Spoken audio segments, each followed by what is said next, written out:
Sejam muito bem-vindos ao Lavis Conecta, podcast que serve de plataforma para integrar arquitetos, designers, comunicadores e pessoas do Rio de Janeiro que têm a criatividade como ponto de partida do seu trabalho. Sou André Costa, jornalista, e hoje eu estou aqui para entrevistar uma pessoa que encanta na internet pelos cantos que ele cria. Viralizou, acho que num período mais pandêmico, né, eu diria. Enfim, né, viveu a clausura de um momento que todo mundo vivenciou e mostrou que a casa pode sim ser um lugar de inspiração, de brasilidade, de afeto. É isso mesmo, André. Eu sou Vanessa Lavi, designer de interiores, e é uma honra hoje a gente estar aqui na Lavis e receber o nosso convidado. Eu costumo dizer que o trabalho do nosso convidado se destaca justamente por ter essa abordagem. Ele não assinala projetos sem deixar uma marca muito sensível dele. Não só dá uma visão para as pessoas do que um projeto pode ser, como ele vive o projeto de fato no dia a dia dele.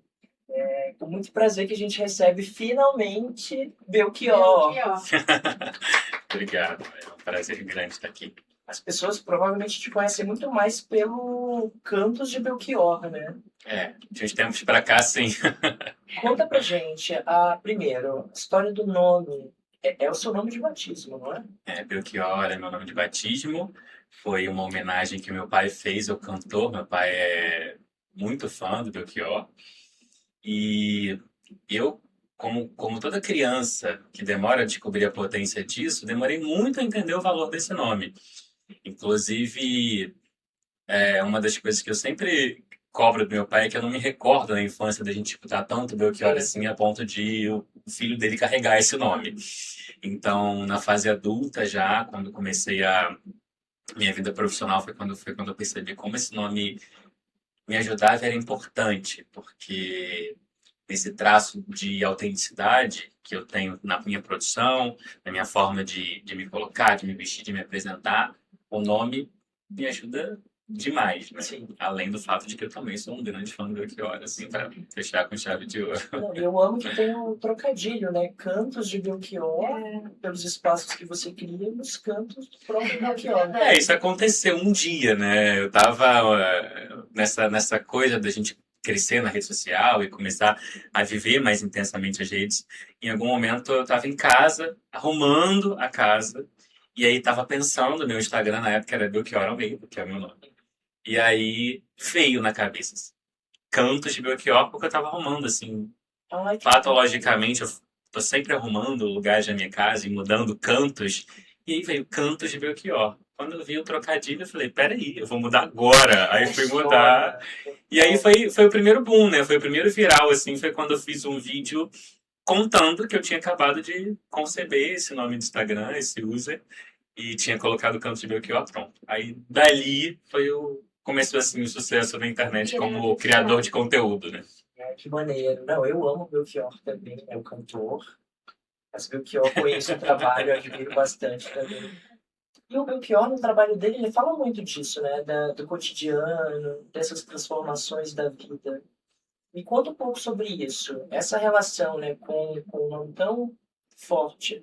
Tem uma ligação com os espaços que você constrói quando você está pensando no lugar que a pessoa vai realmente vivenciar ali dentro de casa? Tem esse norte mais poético que o Belchior tinha na criação dele?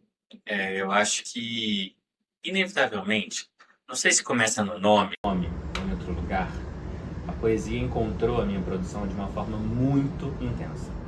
Então, por mais que design, arquitetura, decoração tenham técnica e uma necessidade técnica muito importante, o que norteia meu trabalho, o que guia meu trabalho a chegar no resultado que eu chego é de fato uma análise, um entendimento, uma leitura mais poética. Essa leitura poética é o que faz com que as pessoas de fato sintam os seus ambientes, sintam a sua casa, de fato se identifiquem emotivamente, emocionalmente com esses espaços. Então, eu não sei aonde isso começa, se no nome ou na produção e vice-versa, mas uma vez que eu fundi a poesia com a minha produção, nunca mais eu descolei, e é por isso que eu sigo, é por aí que eu sigo em tudo que eu faço. E dá pra gente perceber isso nitidamente, porque Você você é reconhecido por defender uma arquitetura afetiva. Na prática, como funciona o processo de garimpar as memórias afetivas de um cliente e transformá-las em um elemento palpável, como a escolha de textura, uma cor ou um móvel? Eu costumo entender um espaço como se ele fosse um texto. A maioria dos designers, arquitetos e decoradores, eles desenham.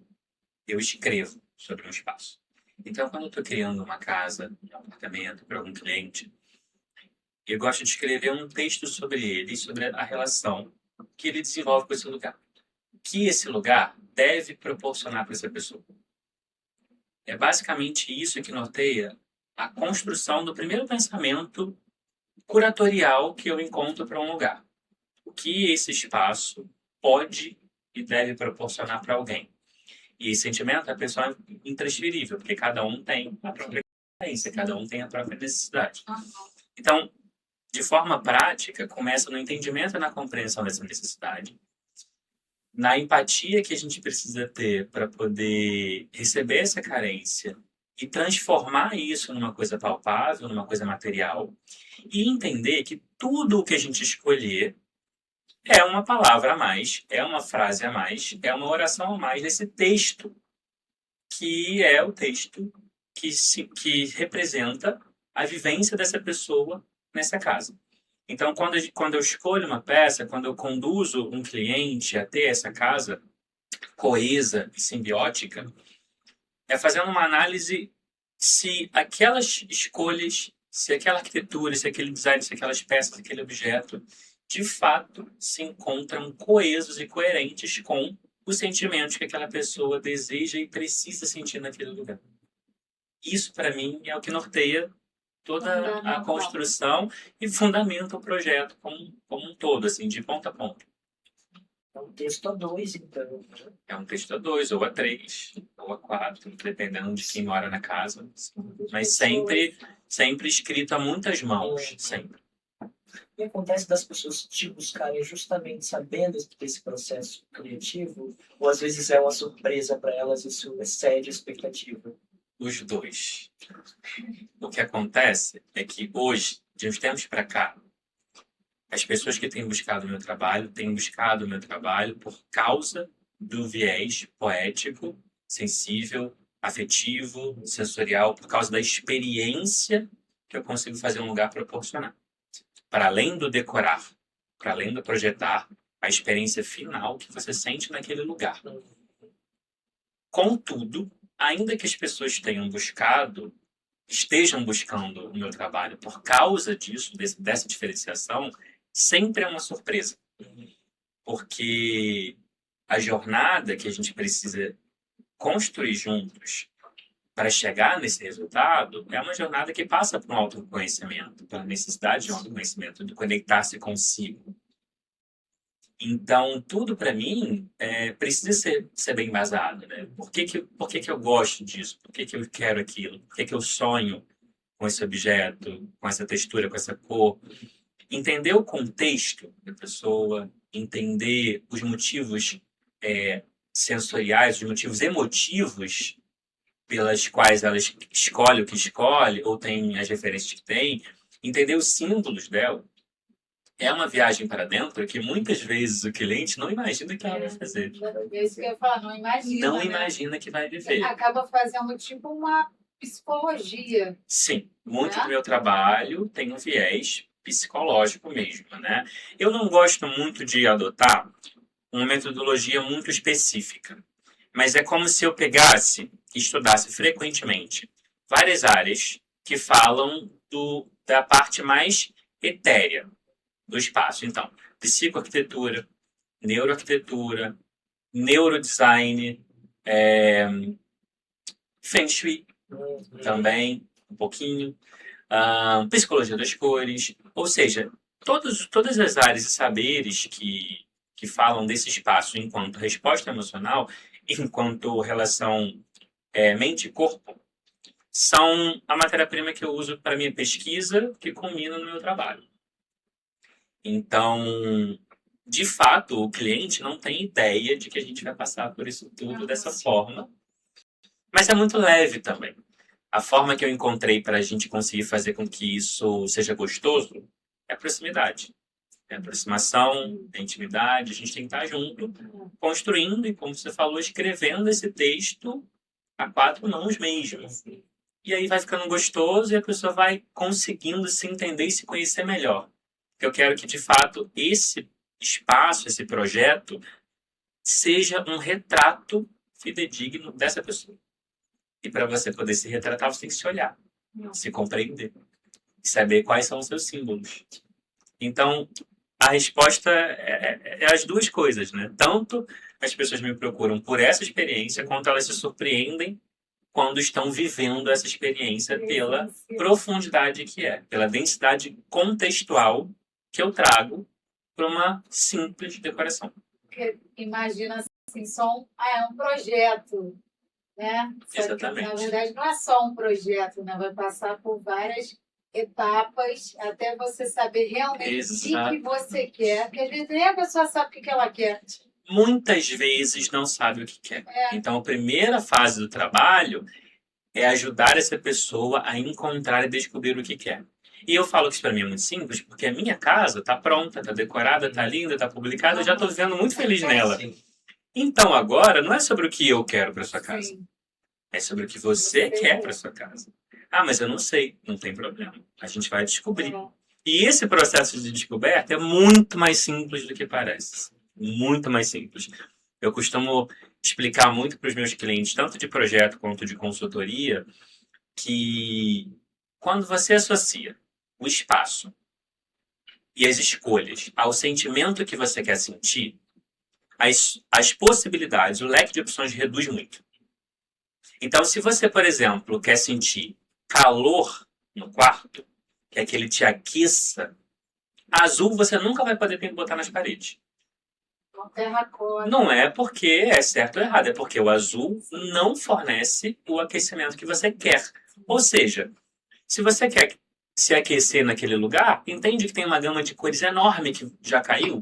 O que eu faço as pessoas encontrarem é isso. O que fica, o que sobra, é quando você atrela sentimentos e sensações ao espaço, àquela escolha. Ah, é só um quadro na parede. Beleza, mas o que você penduraria na parede do seu quarto? E aí a pessoa já trava, assim, meu Deus, eu não sei o que eu penduraria. Vamos descobrir. E aí a gente percebe o que você quer sentir olhando para alguma coisa. Pronto, a gente descobre que tem pouquíssimas opções que representam aquilo.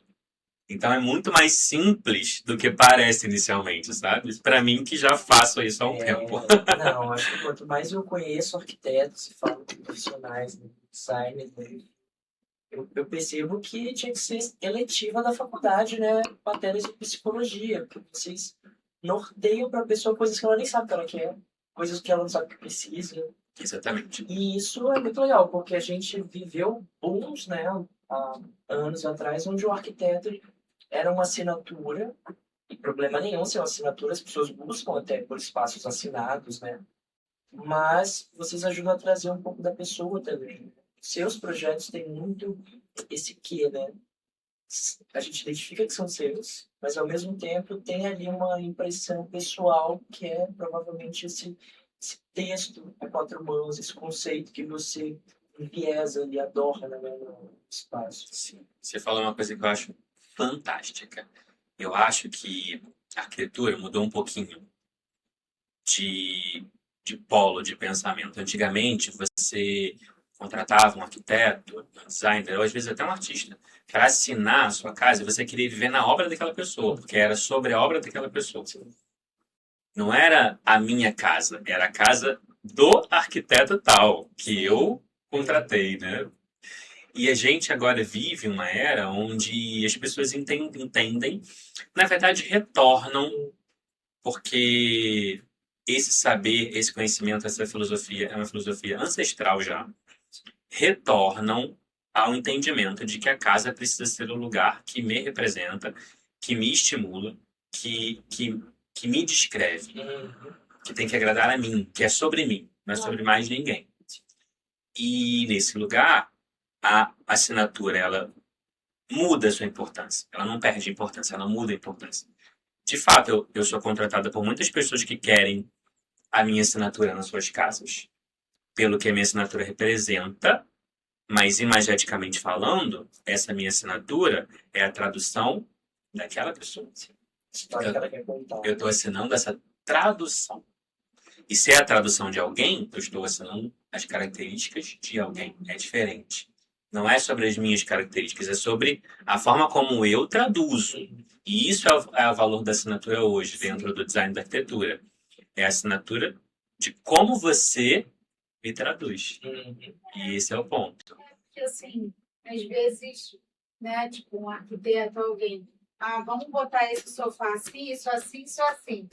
Só que, assim, às vezes, né, a pessoa não gosta muito ou não quer isso, Quer mudar em seguida, né? e às vezes Espera uma peça. acaba ficando com uma coisa porque o fulano escolheu.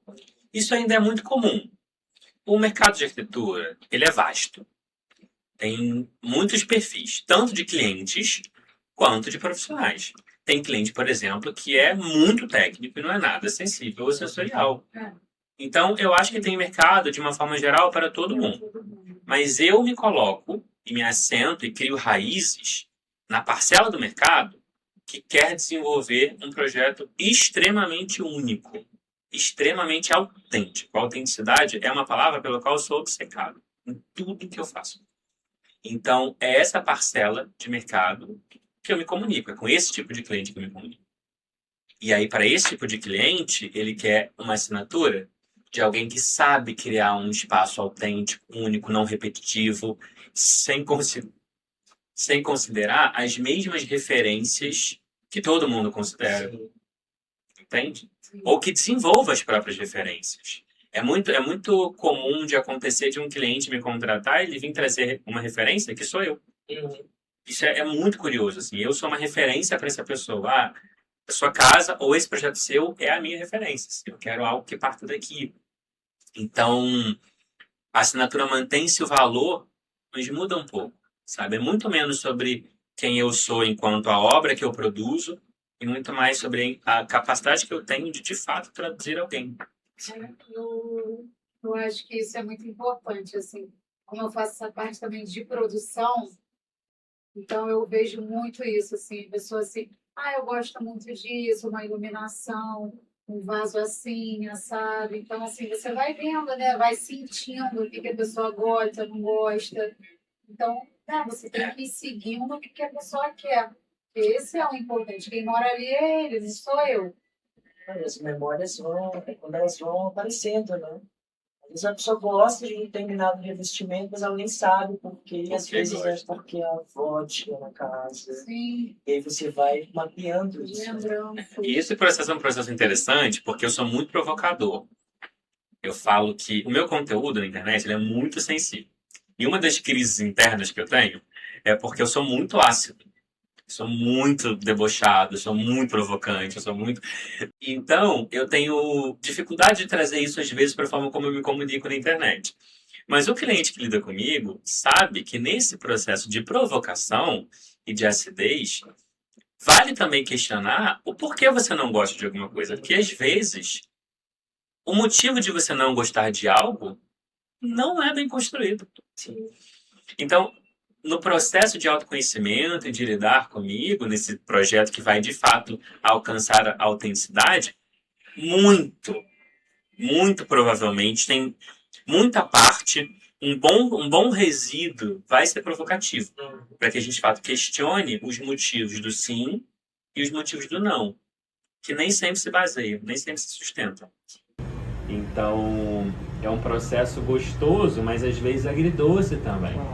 Para que a pessoa... Sabe essa coisa de Narciso acha feio tudo que não é espelho? Eu tenho pavor disso no meu trabalho, né? Então, assim, as suas referências são suas referências porque você tem repertório ou porque você não tem repertório? Sim. E nessa conversa é quando você desconstrói, né? Ou constrói, né? Algo que ela não tenha de formato. E são memórias dela, né? Se ela não traz, você ajuda a formar, né? Tem um processo de construção seu ali. Então, é construção e desconstrução. Eu acho que é isso. O bom projeto, ele parte disso. Até também de uma desconstrução que às vezes eu também passo, porque eu também aprendo, é uma troca. Claro. Então, muitas vezes, eu também desconstruo um conceito ao lidar com um cliente que tem uma história muito específica sobre uma determinada coisa, que é uma ótica diferente de como eu sempre abordei com as outras pessoas, ou de como as outras pessoas reagiram, por exemplo. Então, é isso. Eu costumo trazer que, para mim, nada é errado, nada é ruim. Eu detesto essas dicotomias de minimalismo versus maximalismo. Eu detesto precisar optar por esses extremos, assim, sabe? Eu acho que tudo é possível, tudo é conversável se houver contexto para. Claro. Até essa discussão, né, do que é bom gosto e mau gosto, eu acho que você acaba trazendo as tuas redes, né? Porque às vezes o que eu vou considerar algo de bom gosto vai ser péssimo para algum ambiente, para alguma pessoa, para a vivência, para as memórias que ela carrega. Eu acho que tem certos temas que eu nem me envolvo. A coisa do bom gosto, do mau gosto, eu só consegue passar uma coisa pela minha cabeça. Bom gosto para quem? Mau gosto para quem? É tudo que eu consigo responder sobre essa temática, entende? Então, quando eu trabalho com cliente, para mim não tem nenhum tipo de preconceito. A gente precisa se construir junto e também precisa se desconstruir junto para garantir que esse projeto seja único, seja uma vivência única, tenha um resultado único, uma estética única. E que só aquela pessoa realmente queira morar naquele lugar. Para pensar, se todos os seus amigos entram na sua casa e dizem para você, nossa, eu moraria aqui. Isso é bom ou é ruim? Né? Você acaba sendo. Porque, tecnicamente, é uma coisa que está agradando a todo mundo. E uma coisa que tem autenticidade, que tem personalidade, que carrega, sabe, esse sangue na veia, essa característica interpessoal, agrada todo mundo, assim. Então, para mim, importa que a casa agrade e conquiste diariamente aquela pessoa que vive ali. Então, é uma viagem para dentro, assim, de todos nós, sabe? De mim para com eles, deles para comigo, e por aí vai. É boa essa discussão, né, da autoprovocação, né, que gera essa faísca, né? É a parte mais gostosa de um projeto, de uma consultoria, da construção de uma casa, é esse ato da gente poder se provocar. É muito bom. Não, e tem alguma lembrança que você tem, assim, de algum projeto que a pessoa, de repente, te mostrou algo, indicou interesse, e você, de cara, não entendeu muito bem, mas abraçou e chegou de outra forma depois? Tem um caso interessante de uma cliente de um projeto em São Paulo.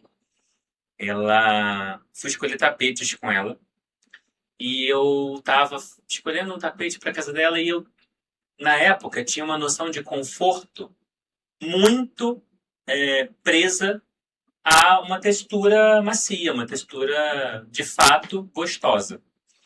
E aí, a gente, quando foi escolher o tapete, eu falei para ela, vamos lá e tal, e selecionei algumas opções e fui muito certo no toque aveludado.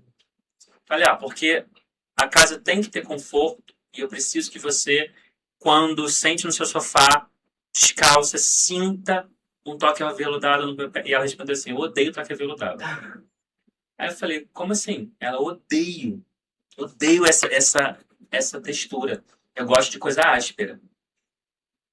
E aí eu fiquei olhando para os tapetes aveludados, deliciosos. E aí eu pensei, eu falei para ela, como assim? Você gosta de um tapete tipo, áspero? Tipo, passar o pé áspero? Ela, eu adoro passar o pé em coisa áspera. Uma lixa, né? Uma lixa. E aí eu fiquei assim, mas por quê? Tentando entender, assim, aquilo me deixou branco. E aí ela falou, não sei, isso para mim me causa muito conforto, sentir essa textura e tal. E aí, beleza, escolhemos o tapete áspero. Qual tapete que tem na minha casa hoje? Tá brincando.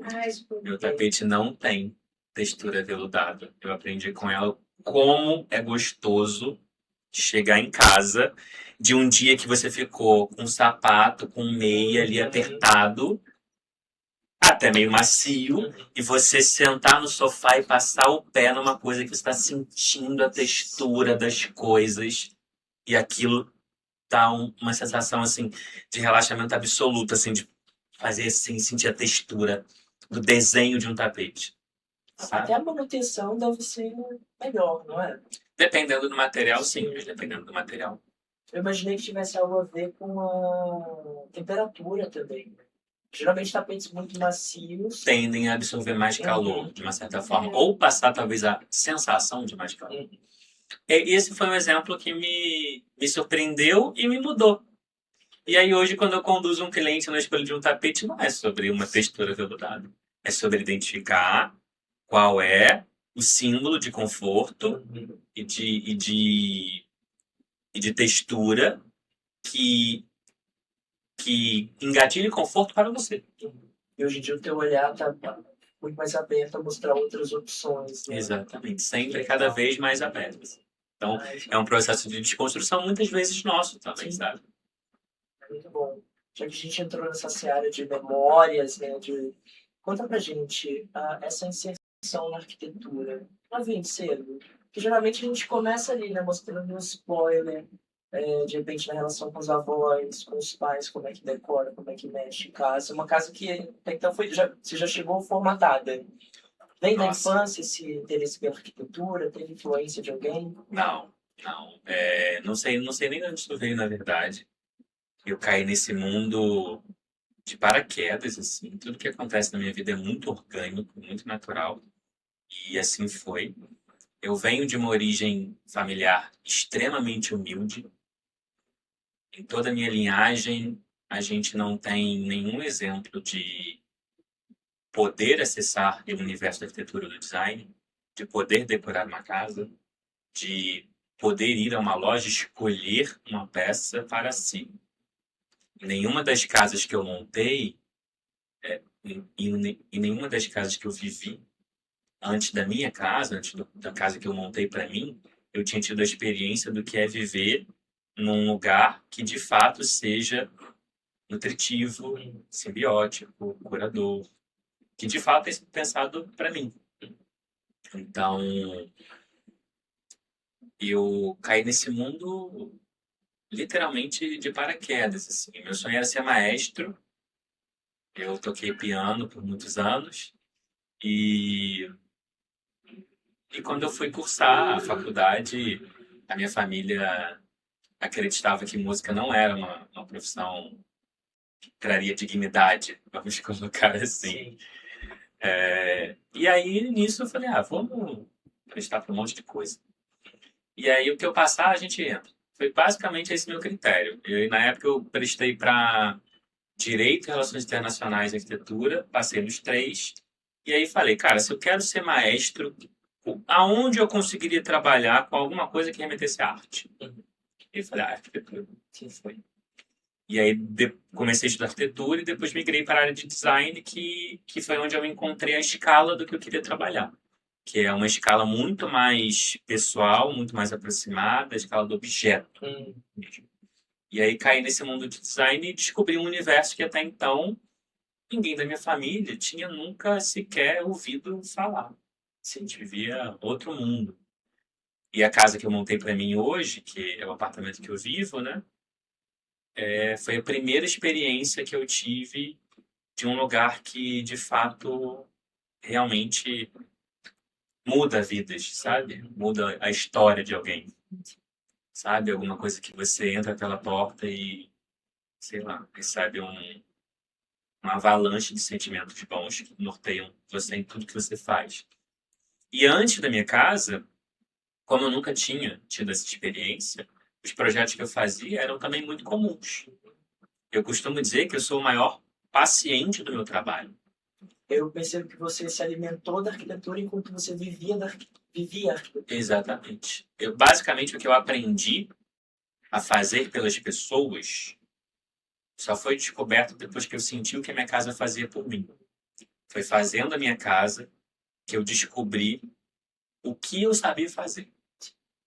E que eu descobri o que eu queria fazer pelas pessoas. Porque se eu fizesse qualquer projeto, qualquer lugar que não tivesse a força que a minha casa tem para me erguer no dia a dia, para fazer o meu cotidiano ser extraordinário, então eu não queria fazer. Ou era isso ou era nada. Incrível. Não, incrível de compartilhar isso com a gente, né? Esse universo eu descobri com a minha casa, de verdade. Até então, eu não fazia ideia de que esse mundo existia. E o mais bacana é que hoje tem essa discussão, né? Que a casa, na verdade, somos nós, né? Onde a gente for, a gente vai levar isso, e tira de você. Hoje Bom, você está, né, ali assentado no lugar, mas onde você sabe qual é a casa que você quer experienciar. Sim, e eu acho que isso é muito interessante porque casa em si, eu costumo dizer que é o teto, a parede e o piso. Lar é o que você constrói em si, no espaço e no espaço por si. E isso fica em você para sempre. Vale para quem tem imóvel próprio, para quem mora de aluguel. O lar que você constrói uma vez, você leva para todos os lugares que você for na sua vida. Isso nunca mais sai de você. Então, eu pude dizer isso, eu pude falar disso a partir do momento que eu experimentei viver isso. E, cara, a minha casa, eu costumo dizer que a minha casa é a mãe da minha carreira. Bacana. Porque tudo que eu descobri poder fazer pelos outros foi por sentir a potência de um lugar. Entende? Então, e já amarrando nisso, né, a gente tem um mimo para o nosso convidado, que tem tudo a ver com casa. Para sua casa, para decorar. Caraca, olha o tamanho do mimo, que legal. Escolhido especialmente por Vanessa Lavie. Você designer de interiores. Pode abrir assim na frente de todo mundo? Não, as pessoas sempre ficam curiosas, né, para saber qual vai ser o mimo. Ai, que legal! Conta para ele, Uma Vanessa. almofada indiana em seda. Cheiro Tá Zekman, né? Tá cheirinho da loja. super cheirosa. Folhas frescas, Folhas frescas. Adoro esse Muito cheirinho. bom. Não sei se combina com a sua casa, mas. A gente faz combinar. A gente combina, conta pra ele de abraçada. Né? E você sabe que a almofada é uma coisa que eu não tenho em casa? Ah, Quase. é? Olha só, Quase eu não nossa. tenho. Tem uma almofada no meu sofá, agora eu vou ter essa. vai lembrar da gente Ai, que sempre que bom. você. Obrigado. Amei. Nada. Super cheirosa. Qual é o papel das imperfeições e dos achados, peças de antiquários, heranças de família, artesanato nos seus projetos? Eles são um ponto de partida ou o toque final de um ambiente? Essa pergunta ela é estratégica, né? Porque Uhum. aqui nesse podcast a gente gosta de dica boa, dica de quem garimpa, de fato entende que o objeto tem a capacidade de transformar, sendo ele uma peça assinada e hypadíssima ou algo realmente que vem desse garimpo, né? Esse olhar mais treinado para a beleza. Tá, eu vou responder isso assim, trazendo uma primeira problemática, que é o seguinte. Quando você pergunta sobre o papel da imperfeição, e depois a gente associa isso à peça, ao garimpo, eu acho que a gente precisa entender que não existe uma relação necessariamente obrigatória entre a imperfeição e esse garimpo do hype. Sim. Eu acho que a gente precisa aceitar que a imperfeição, as marcas do tempo, a imprevisibilidade das coisas são uma matéria-prima fantástica para nivelar bons profissionais. Sim. E no meu dia a dia de trabalho, eu tenho uma filosofia que guia tudo o que eu faço e todo mundo que trabalha comigo precisa entender essa filosofia, que é o plano B tem que ser sempre melhor que o plano A. E isso parte do saber lidar com a imperfeição.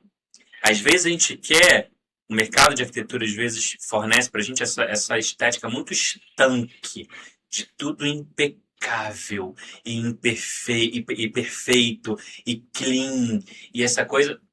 E o mundo não é assim. As coisas não são assim. Eu acho que a gente precisa, de uma vez por todas, entender a imperfeição como um belíssimo ponto de partida, como um belíssimo ponto de nivelamento para que a gente consiga novas soluções e melhores ideias e incorporar novas coisas que não sejam tão óbvias, para além do hype. E aí, dentro do hype, eu acho que o garimpo, encontrar peças, na verdade não é nem encontrar peças, eu gosto de ser encontrado por peças. Eu acho que garimpo, para mim, é isso, é quando alguma coisa te encontra.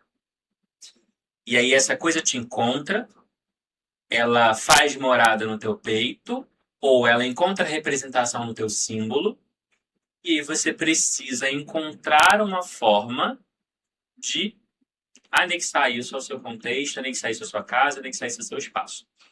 Quanto mais disso se tem num lugar, mais autêntico, mais personificado, com mais pegada, esse espaço vai se apresentar. E com isso, melhor precisa ser a intenção compositiva, esse texto que eu falei no início, que costura o sentido de cada escolha e, especialmente também, o encontro do lugar perfeito de cada coisa.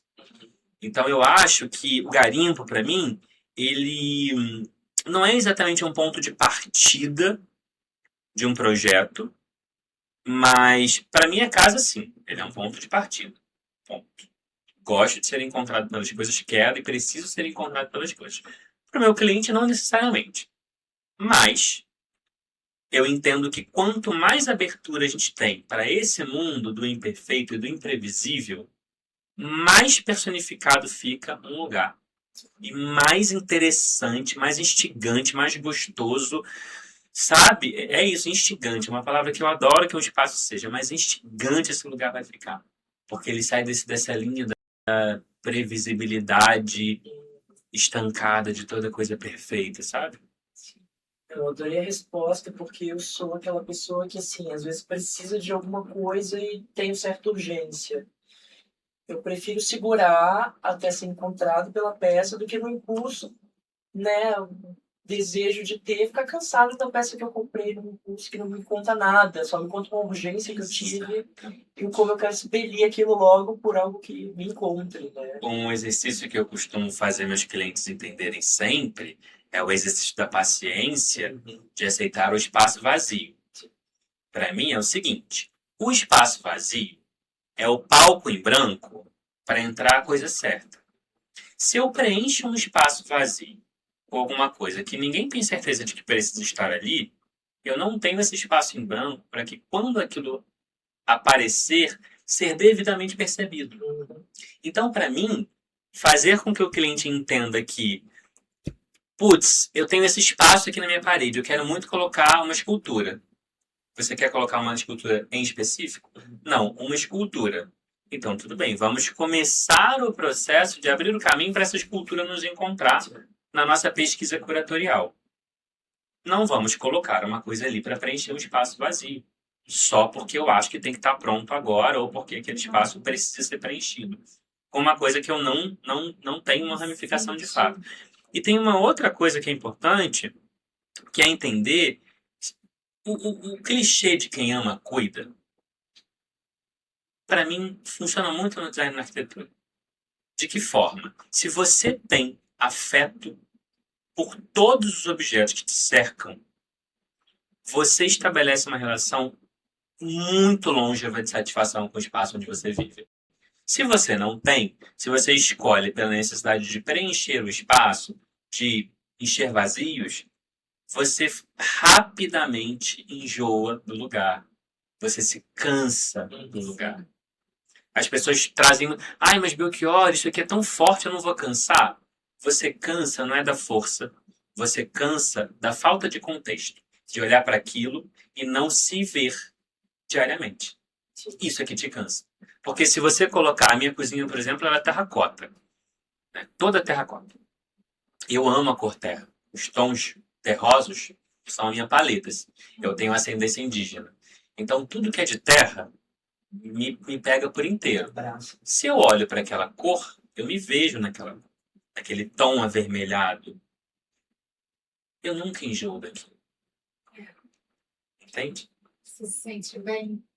Então, mas é uma cor forte, é uma cor intensa. Quem disse que uma cor forte, quem disse que algo intenso causa um cansaço? Não. O que causa o cansaço é a falta de ramificação que reverbera dentro de você sobre aquilo que você está vendo. Se fosse um amarelo, um verde, aí você já não ia gostar, não ia ser... Qual é a minha relação com esse elemento? Se for uma relação simbiótica, eu vou me ver dentro daquilo, não vou cansar daquilo. E o papo não vai ser, me sugeriram, né? Vai ser, não, eu tenho essa história aqui, isso me leva para esse universo e é gancho, né? Tudo é gancho. Exatamente. Né? Exatamente. Falando de gancho, vamos falar de Lavis. A podcast é um oferecimento da Lavis. E a Vanessa vai contar um pouco mais sobre a história da Lavis, que é pautada justamente nessa curadoria de peças, no trabalho personalizado. Já estava contando antes para ele. Tá vendo? Já vai fazer a dobradinha. A Lavis tem 36 anos, né? A gente começou na Barra da Tijuca, na Olegário Maciel. A gente tem loja lá. E a gente tem 8 meses que a gente abriu aqui em Ipanema. E a gente faz toda a parte de cortinas, persianas, almofadas, colchas, papel de parede, toda essa parte para casa, que a gente tem nosso ateliê, que a gente confecciona tudo, estofamento, tudo. Todos, tudo, Todos. todos. Isso mesmo. Persianas, né? Toda essa parte. E tem 8 meses que a gente abriu aqui em Ipanema a casa do mentor. E que a gente agora também está na Zona Sul, né? Fazendo o nosso trabalho. Ela vem sempre atravessando a ponte, justamente para levar esse serviço mais personalizado e efetivo, né? E tem a parte também de decoração, né? Que eu sou design de interiores e faço essa parte de produção também. É um braço que ela tem, que a Vanessa assume, quando o arquiteto, o cliente, está querendo pular aquela etapa de agora eu tenho que, né, adornar o meu espaço. A Vanessa entra com a curadoria dela e com a produção, né? Mas muitas dessas que a gente estava conversando, eu vejo isso também, do que você falou, que você tem que saber o que a pessoa gosta, o que ela sente, tudo, para você botar as peças na casa de uma pessoa, você tem que conhecer, saber o que ela gosta ou não, para você poder levar peças que combinem, que não vão cansar, que façam sentido. Então, também isso é muito importante. Ter a referência, ter tudo, né? Isso é muito importante para você poder não botar qualquer coisa, né, na casa de uma pessoa. Mas se ficar muito na dúvida, né, e Vanessa não podendo levar a loja, conheça a loja. É o Olegário Maciel, número 450, no Olegário Maciel. Nós temos 2 lojas lá. No Olegário e na Vila Paulo Machado. E aqui na Rua Redentor 149. 49. E o pior, eu tenho uma percepção, acompanhando o teu Instagram de perto, que além de você criar para você esse espaço que é quase uma galeria habitada, você leva isso para os teus clientes, né, nos teus projetos. Conta para mim como é que funciona esse olhar curatorial mesmo, do arquiteto junto com a pessoa que é ligada às artes plásticas. Se você tem um olhar muito apurado para a arte, como é que você imprime isso nos projetos naturalmente, sem ter sem levar essa autoridade que geralmente o galerista teria, né, ao oferecer uma obra, mas com esse olhar que você já tem naturalmente? Eu acho que começa primeiro compreendendo o nível o nível de aproximação que esse cliente tem com arte. Alguns clientes têm um bom conhecimento sobre arte, já são colecionadores, já são curadores da própria casa, das próprias peças. E desse lugar a gente entra com respeito e o trabalho é um trabalho quase que tipográfico, que é encontrar o lugar perfeito de cada peça, de cada obra de arte nesse projeto, nessa casa. De modo que dialogue com o morador, com a vivência, com a experiência, mas também com as características intrínsecas do espaço físico. Quando o cliente não tem uma proximidade muito forte com o mundo da arte, o que eu faço é uma pesquisa curatorial que se comunique com os símbolos dela ou dele. Então, é identificar esses símbolos que fazem com que essa pessoa se enxergue no mundo e se represente no mundo, e a partir desses símbolos encontrar os artistas brasileiros que vão apresentar obras de arte que carreguem e comuniquem esses mesmos símbolos, esses mesmos valores.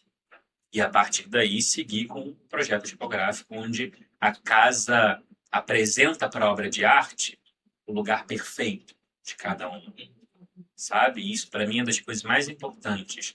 E é dos traços mais característicos do meu trabalho. Essa intenção compositiva que garante encontrar num lugar, num espaço, numa casa, ponto perfeito para cada obra de arte ser devidamente inserida, respeitosamente inserida. Ou seja, depende muito mais do nível de afinidade do cliente com a arte do que exatamente do meu conhecimento sobre a arte que eu acabo levando para eles como repertório inevitavelmente. Eu acho que você deu aquele passo que todo mundo busca, né? Hoje em dia o Instagram é um portfólio, mas são poucos que assumem também a persona do influenciador, né? Eu acho que o teu olhar, ele não só... você não só concebe espaços, mas você leva isso de uma forma muito natural, aparentemente, para as redes sociais. Como é que é esse processo de levar essa produção quase audiovisual para inspirar tantas pessoas pelas redes? Caótico. Completamente caótico. O mundo da influência, para mim, né, me enxergar como comunicador dentro do mercado de design, da arquitetura e da decoração é muito novo. E isso é muito avassalador ainda para mim, emocionalmente, porque é muita projeção, é muita exposição, e as pessoas querem te ouvir, se aproximam, se envolvem. É tudo muito intenso. Ao mesmo tempo, o meu conteúdo é muito intenso para mim, porque eu não publico em quantidades para comunicar com a massa. Eu publico em doses homeopáticas e cirúrgicas aquilo que fala da minha verdade sobre design, da minha verdade sobre decoração, sobre a minha vivência interpessoal dentro desse universo. Ao mesmo tempo que também crio conteúdo para que as pessoas, de fato, possam perceber o que um espaço deveria fazer com que elas sentissem. Se esse universo, para mim, é um universo que culturalmente e socioeconomicamente da minha origem, eu só descobri vivendo, experimentando, parte do meu conteúdo quer apresentar isso para essas pessoas também. De que, cara, é isso que um espaço deveria proporcionar para vocês. Então tem muita verdade, tem muito cuidado em tudo que eu publico, tudo que eu escrevo, todos os textos que eu escrevo.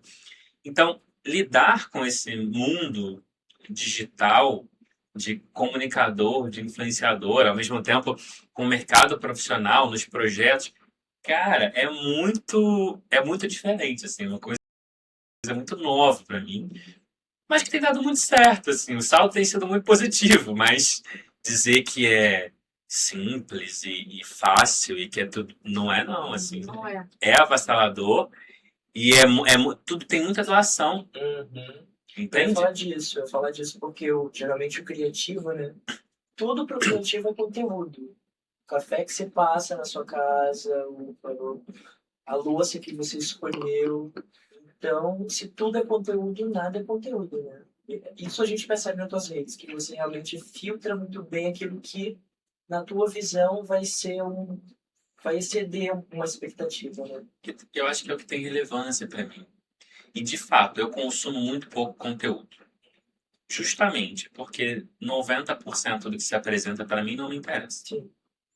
Então, sabendo disso, nesse senso crítico e no comprometimento que eu tenho com a verdade do que eu estou vivendo e mostrando para as pessoas, enquanto lugar inspiracional também, eu acabo, de fato, publicando só aquilo que eu acho que tem coerência, que tem sentido de ser publicado, ser dito, ser mostrado, ser apresentado, sabe?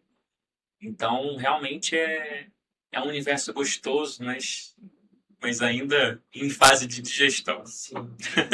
Qual foi a coisa mais inusitada que já te abordaram pela rede social?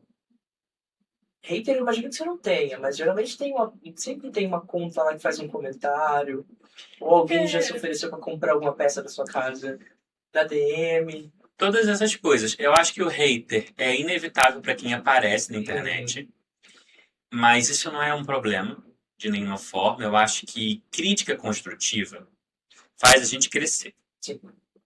Hater não tem crítica construtiva. É sobre o quanto alguém se afeta, o quanto alguém lida com uma parte de si que é desagradável por causa do que você está fazendo. Sim. E precisa expressar aquilo. Então, isso para mim não tem um poder de fato de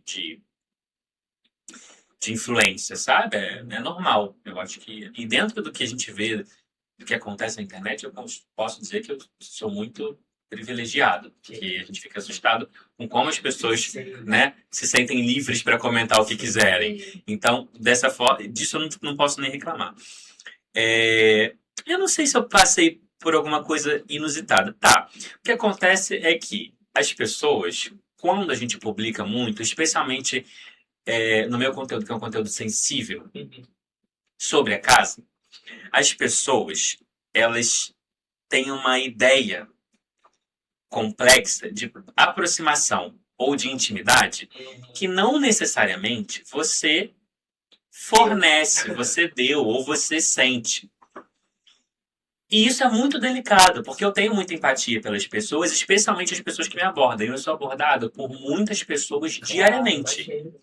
Mas em alguns casos, é curioso e às vezes desconcertante perceber como aquele conteúdo fez com que alguém se sentisse tão próximo, tão íntimo, que me manda uma mensagem compartilhando assim uma super intimidade da vida pessoal, assim, um momento, o que está vivendo, uma história.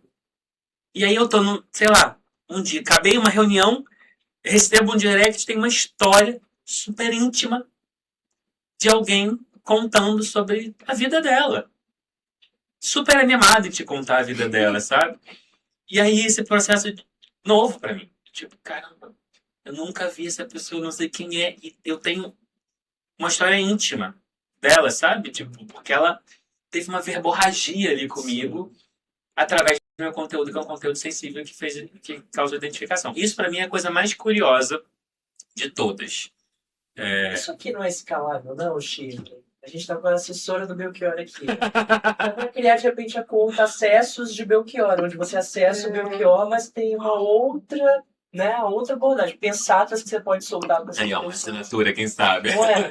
Eu acho que as pessoas buscam isso, porque você tem o teu tom poético, o teu olhar poético nos vídeos, às vezes elas acham que na DM elas vão ter aquilo ali com certa exclusividade, entendeu? Exatamente. Uma conversa. E às vezes até tem. Então, tá vendo? Às vezes até tem. Ou seja, esse é o mérito dos pioneiros, né? As pessoas que mandaram DM vão ficar bem felizes de saber que de repente tiveram uma. Com o tempo vai ficando mais difícil dar essa vazão, né? Imagina. Não, imagina. Mas com a tua demanda, né? Eu vejo o engajamento é muito bom na tua rede social. E é orgânico, né? Cara, Geralmente não é aquela série de palminha. Não, as pessoas se tocam e têm vontade de externalizar um sentimento, uma impressão. isso é muito bonito. Eu acho que eu tenho conseguido construir de fato uma comunidade de pessoas interessadas num olhar mais sensível, delicado, mais profundo sobre design, decoração e arquitetura, sobre o lar, sabe? E é bonito, porque de fato as pessoas engajam, comentam, compartilham, elas se envolvem naquilo, sabe? E acabam buscando muito meu trabalho também a partir desses conteúdos, a partir de querer sentir essa sensação dentro de casa. Me conta qual é o canto do seu canto que é indispensável para você se sentir bem depois que você chega em casa. Tem algum canto que você escolhe para ler, para tomar um vinho? Fala um pouco sobre esses cantos que você construiu. Porque a sua casa é muito viral. As pessoas adoram consumir aquele conteúdo e de vez em quando eu estou rolando ali o search, aparece alguma coisa relacionada. Olha, sua pergunta é muito boa, porque me dá abertura para falar sobre uma filosofia muito clara na minha produção, que é: não existe nenhum tipo de hierarquia de importância entre os lugares de uma casa.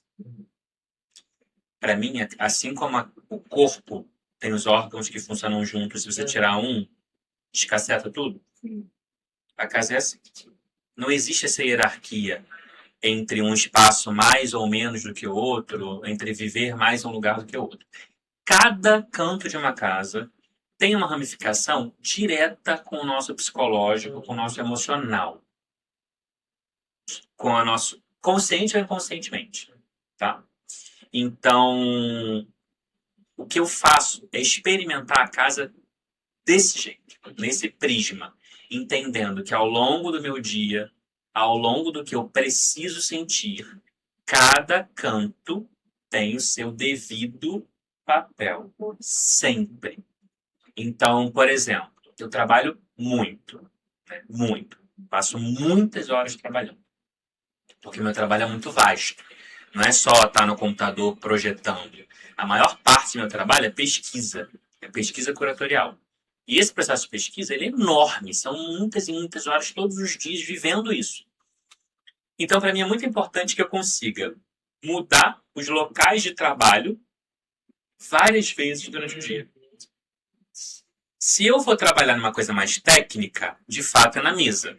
Mas se eu vou iniciar um processo de pesquisa curatorial para um trabalho, quais são as formas de corpo que me causam conforto suficiente para poder aguçar e potencializar a minha cabeça?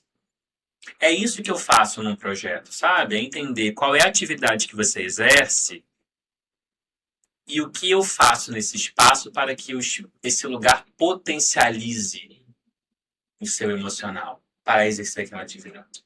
E aí eu gosto muito de intercalar esses lugares de trabalho. Então, eu trabalho muito na sala, por exemplo, numa poltrona. Só que às vezes eu trabalho da minha rede. Eu abro o computador, eu deito na rede e eu trabalho dela. É o momento mais informal da minha produção. Talvez é quando eu já estou cansado, talvez já estou intencionando um movimento mais de querer parar, mas eu sei que eu preciso seguir ainda.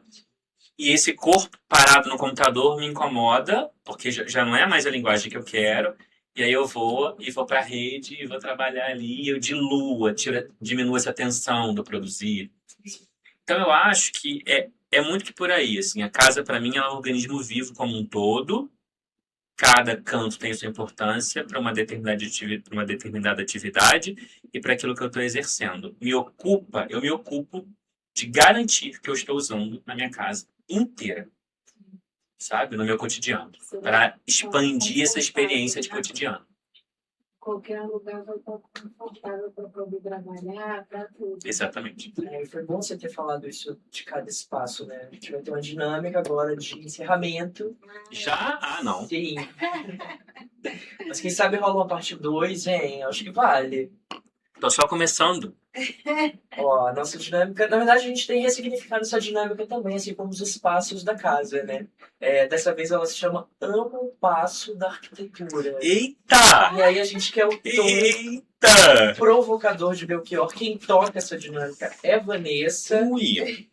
E é um bate-bola mesmo. Ela vai te dar duas opções, ou uma só, e você vai dizer se você ama ou se você passa. E eu não posso justificar? Pode, claro. Mas eu tenho que justificar? Eu tenho... Não, você pode só amar ou só passar. Você vê que eu nem botei o tom odeio, eu botei o passo, que fica mais... É o que? Amo ou passo? Amo o passo. E aí eu explico, eu me explico. Então, Mas se for não explico? Se você quer abrir, pode abrir. Tá, eu vou falar polêmica e eu vou trazer polêmica. Não, mas são polêmicas do bem. Tem polêmicas que... Do bem. O olho não, E ela não tem o olho não certeza disso, treme. não. Porque ela é designer de interiores, então ela já viu algumas super polêmicas aqui. Então vambora. Smart Home com fita de LED RGB, mudando de cor por comando de voz? Passa. Passa, não foi um passo tipo assim, pragmático. Passo reto, né? Passo reto. Cadeira paulistana de Paulo Mendes de Rocha na sala de estar? Tá no hype. Todas Talvez. as casos que aparecem no YouTube das pessoas mostrando, botam nessa. Eu tenho dificuldade com hype, né? Tudo tá muito no hype, eu entro no lugar, mas por que mesmo? E aí quando alguma coisa vira um símbolo de status, que fala mais de uma classe do que de um propósito, eu acabo passando. Nossa, eu sou muito assim também com moda. Se tem algo que é... Eu queria sobre isso, né? Então, se tem algo que é para usar, porque a tendência fala, gente, eu vou usar daqui a 5 anos. E daqui a 5 anos eu uso. Exato. Eu uso hoje o que foi tendência, sei lá, 10 anos atrás, e tipo assim, Eu vou sou bancar. assim Várias também. roupas assim, né? Que a gente usa É de cíclico, antigo, né?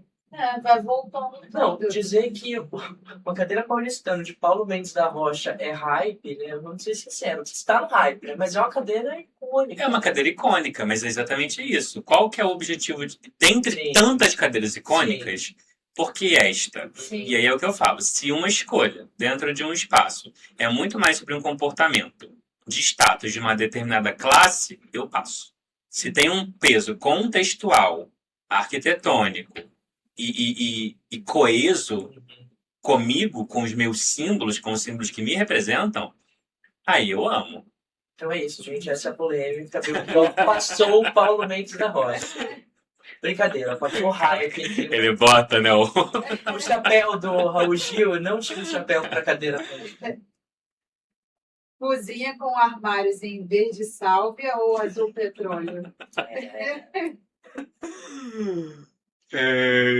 Acho que hoje eu tô no azul petróleo. Mas já passei pela fase do verde salga também. Essa aí eu caí. Então você ama. É. É porque nesse Eu caso não também foi gosto. ama eu passo, né? Ela me deu duas opções, né? Esse sim. É porque você Então, tá na mesma seara, né? eu acho que hoje em dia o azul petróleo. Acho que o azul petróleo dá uma coisa mais moderna, assim, mais modernosa, né? sabe? Cobogó dividindo a sala da cozinha. Sempre. Não dividindo só a sala da cozinha. Cobogó aonde puder.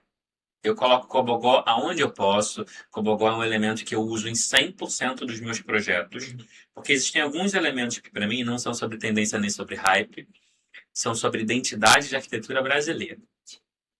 E aí, quando todos os arquitetos e designers usam essa referência, não é sobre reprodução ou cópia, é sobre densificar o que é nosso. Manifesto, né? Exatamente, manifestar o que é nosso. Então, Cobogó e azulejaria são os dois elementos que 100% dos meus projetos carregam, porque é a contribuição que a gente faz enquanto identidade na arquitetura e no design. Gente, até arrepiei. Não, porque é isso, né? A gente viveu momentos onde o Brasil, não vou usar a palavra hype, mas onde a nossa arquitetura foi, né, exportada. Uhum. E aí, em determinado momento, a gente começou a trazer a Europa, trazer referências, que não é um erro, não é um problema, mas que apagaram um pouco a produção daqui, que é riquíssima em Sim, tudo. exatamente. Na arquitetura, na moda, na música. E agora está tendo esse fortalecimento, né? Sim, especialmente com o design e a decoração, por exemplo, valor da nossa arte nordestina. Total. Então, eu acho que nesse momento, a ideia do cobogó, da azulejaria, de elementos manuais feitos de terra, da nossa terra, são coisas que, para mim, são sobre densificar a arquitetura brasileira novamente. Então, cobogó sempre que possível, sempre. Esconder a televisão e os aparelhos eletrônicos atrás de painéis ou quadros. Eu acho que depende. Não é nenhum ame, nenhum passe. Eu acho que depende. Depende da situação. Né? Depende, Depende da depende sua da situação. TV, né? Exato. Eu, por exemplo, nem assisto TV. Para mim seria uma ótima solução. Se eu tivesse uma estante enorme na minha sala, provavelmente eu ia colocar aquele quadro que corre Sim. e ninguém nem vê que existe uma televisão na vida, porque eu não uso nunca. Entende? Então, acho que depende. Dependendo do caso, sim. Sofá curvo de buclé, branco no meio da sala. Passo. branco, cara. Capuchado também, né? Passo. Tijolinho aparente original descascado na obra. Amo. Original, amo. É original. Original, isso é resgate da memória. Pô, nossa, amo. Tudo que resgata a memória de um lugar, a característica original de uma construção, amo, sempre. Original. Eu acho que a última é a mais polêmica. Revestimento que imita outro material, exemplo, porcelanato que imita madeira ou mármore. Cara, aí precisa ser uma resposta real para o mercado. Não tem como a gente não utilizar esse artifício. Impossível. O que eu acho, no mundo real, é impossível. O que eu acho é que a gente precisa ter um pouquinho mais de cuidado com o que a gente está imitando e qual é a qualidade dessa impressão. Vamos trocar a palavra imitar por imprimir? Sim. Acho melhor. A impressão do material é uma impressão muito boa, de fato, de muita qualidade, ou a impressão do material é um material que é nosso, que a gente tem abundância, que fale de alguma coisa sobre a materiologia do nosso território, é válido. Quando a gente está imprimindo um material que vem de uma outra cultura, porque não pode pagar o material original, nunca. Não. Nunca. Ou seja, de novo, esbarra no sentido do que você está fazendo. Tem certas dicotomias que para mim são complexas, depende. Qual o sentido dessa escolha? Dependendo do que te move a escolher, faz todo sentido. Agora, dependendo do que você escolhe, você está fazendo, tá tomando uma decisão extremamente equivocada. Sim. Não, e você fechou o episódio com o tema que você abriu, né? Que é a autenticidade. Exatamente. Melchior, obrigado pela participação. Foi incrível te receber. Ah, que Deu pena que já certo, acabou. né? Eu tava adorando. Sempre muito rico de acompanhar toda essa seara, né, de sentimentos que o teu trabalho carrega. A gente ficou muito feliz de te receber. Obrigado, fico muito feliz pelo papo. Foi muito bom ouvir as perguntas de vocês, que estão muito bem construídas, e também me conhecer um pouco mais pela forma como vocês olham o meu trabalho, a ponto de me convidarem para estar aqui. Foi interessante ouvir um pouco do que eu faço e de como eu faço pelos olhos de vocês. Estou muito grato, de Não, verdade. para externalizar seu ouvir em voz alta, às vezes, né, é esse trabalho de autoconhecimento que a gente faz no dia a dia. Verdade. Para você que está aí, a gente agradece. Não deixe de se inscrever, curtir esse vídeo, mandar para os amigos que têm interesse em contratar um profissional interessante, que consiga, de fato, imprimir uma identidade que não é só dele, mas que é uma tradução da sua. E até o próximo episódio. Até o próximo, gente. Obrigada. Obrigado.